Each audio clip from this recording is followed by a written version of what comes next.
Venga, vamos a meternos de lleno en esto. Hoy nos embarcamos en una exploración que es, sinceramente, una auténtica pasada. Un recorrido profundo por una de esas joyas del cine contemporáneo que te dejan pensando durante días. Y para guiarnos en este análisis, contamos con el trabajo de Sebastián Appelhans, un psicólogo junguiano de Paraná, Argentina, que tiene a sus espaldas nada menos que 20 años de experiencia clínica. A través de su mirada experta, vamos a intentar decodificar las inmensas y a veces aterradoras profundidades psicológicas que esconde la gran obra maestra del director surcoreano Kim Ki-duk. Primavera, verano, otoño, invierno y otra vez primavera. Es una locura el consenso mundial que hay sobre esta cinta. Se estrenó por allá en 2003 y logró una aclamación casi total. Hablamos de un 94% en Rotten Tomatoes y galardones en los festivales más prestigiosos del mundo. Pero bueno, el punto clave aquí no son los premios en sí.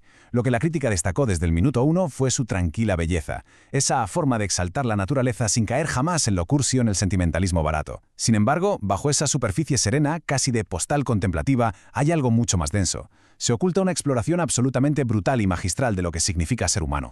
Y para desentrañar todo eso, aquí tenemos nuestra hoja de ruta. 1. Cine, arquetipos y psique. 2. El monasterio como mandala. 3. Las estaciones del desarrollo. 4. La sombra y el ánima. 5. Alquimia y transformación interior. Y por último, el 6. El eterno retorno. Pensemos en estos 6 puntos como un verdadero mapa de la mente. Vamos a viajar desde el alucinante entorno físico de la película hasta llegar a las estructuras más ocultas de nuestra propia consciencia. Empezamos con el primer punto. Cine, arquetipos y psique. El enfoque que nos propone Appelhans parte de una idea que lo cambia todo. Las películas de hoy en día son los mitos modernos. No hablamos de simple entretenimiento de domingo por la tarde, ¿qué va? Operan como gigantescos espejos cinematográficos.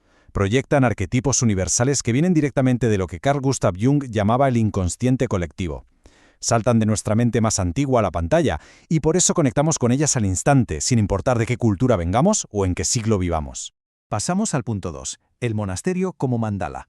Vamos a ver cómo esta teoría aterriza en el mundo físico de la película. La historia sucede casi por completo en un único escenario, que es espectacular. Un pequeño monasterio budista flotando sobre un lago. Pues bien, desde la óptica junguiana, esto no es solo un decorado paisajístico para que la imagen quede bonita.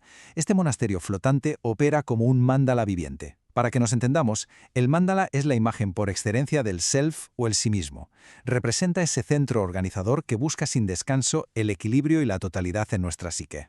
Y es aquí donde vemos la magia. El entorno es un reflejo exacto de la mente interior. Es como un rompecabezas donde todo encaja. El lago, inmenso y profundo, envuelve el templo y representa ese océano insondable que es el inconsciente colectivo. En el medio, flotando, está el templo, que simboliza nuestro ego consciente, intentando mantener siempre el equilibrio sobre unas aguas que no puede controlar. Y rodeándolo todo, esas majestuosas montañas que actúan como los límites fijos, inmutables y protectores de la psique humana. Todo lo que aparece en pantalla es, literalmente, la arquitectura del alma. Tercera parada, las estaciones del desarrollo. Con este escenario tan potente y ya establecido, entra en juego el concepto junguiano de la individuación. En palabras sencillas, es el proceso psicológico por el que llegamos a ser individuos completos y autónomos. Y la genialidad de esta obra es cómo utiliza el ciclo natural, el paso de las estaciones, como una línea de tiempo literal, casi como un reloj, para ilustrar cómo crece y madura la mente humana. Si nos fijamos bien en esta estructura narrativa, es fascinante. Son 5 estaciones y abarcan la vida entera de un monje. Empieza siendo apenas un niño bajo el cuidado de un maestro anciano y termina en su propia vejez. Lo realmente importante aquí es que cada arruga, cada año que cumple el protagonista biológicamente, refleja de forma exacta la progresiva complejidad y los conflictos que, sí o sí, atraviesa la mente humana en su arduo viaje hacia la consciencia. Vamos a desgranar estas etapas, porque cada estación es un umbral crítico. La primavera es la inocencia absoluta, el ego aún se está formando, y de hecho hay una cierta crueldad inocente, sin maldad real. De golpe llega el verano, y con él el deseo incontrolable, la pasión que hace saltar por los aires los votos del monje. Luego pasamos al otoño, que es la crisis inevitable, es el momento más oscuro, donde la sombra toma el volante por completo, y finalmente el invierno, la etapa del frío, sí, pero también del trabajo interior solitario, la expiación de la culpa y la construcción de un legado para los que vienen detrás. Número 4. La sombra y el ánima. Toca profundizar en las fuerzas que provocan estos cambios tan bestias. En este viaje vital, el joven se topa de bruces con arquetipos formidables. El primero es la famosa sombra, esa zona oscura y reprimida de la mente. En la primavera vemos a esta sombra asomar como un juego infantil. El niño ata piedras a los animales sin entender el daño que hace. Pero claro, al no comprenderla ni integrarla de forma sana, esa pequeña sombra inocente crece, muta y se vuelve completamente destructiva. Y esto nos lleva a una frase de Jung que es absolutamente demoledora. Lo que no se hace consciente aparece como destino. Es una advertencia clínica implacable. Al ignorar esa oscuridad en su juventud, el monje termina siendo arrastrado por ella. La violencia extrema que vemos en el otoño cuando llega a cometer un crimen pasional no es un simple arrebato fortuito, no, fue el destino inevitable de una sombra no digerida, no asimilada, que terminó irrompiendo con tanta fuerza que hizo pedazos su ego. El otro arquetipo gigante que le da la vuelta al mundo del protagonista aparece en el verano y es el ánima. El ánima representa esa dimensión inconsciente femenina en la psique del hombre. En la película, llega al monasterio una joven enferma en busca de cura. Pero cuidado, porque ella no es un simple interés romántico. El joven monje proyecta sobre ella, a ciegas, su propia ánima no integrada. No se enamora de la chica real, se enamora del reflejo de su propia psique proyectado en ella. Y claro, eso no es amor. Es una peligrosa posesión psicológica que le hace abandonar todo y huir de forma impulsiva hacia el mundo exterior. Vamos con el punto 5. Alquimia y transformación interior. Llegamos al gran momento de inflexión de la historia. Pasan los años y el hombre, convertido ya trágicamente en un asesino y devorado por la culpa, regresa al monasterio. Allí lo espera el arquetipo del anciano sabio, su viejo maestro. Y la reacción del maestro es increíble, no hay ni un solo reproche moral. Cero juicios. Lo que hace es guiarlo hacia una auténtica alquimia psicológica, un proceso para coger toda esa rabia tóxica, sublimarla y convertirla por fin en algo con significado. Las etapas alquímicas de esta sanación son para enmarcar.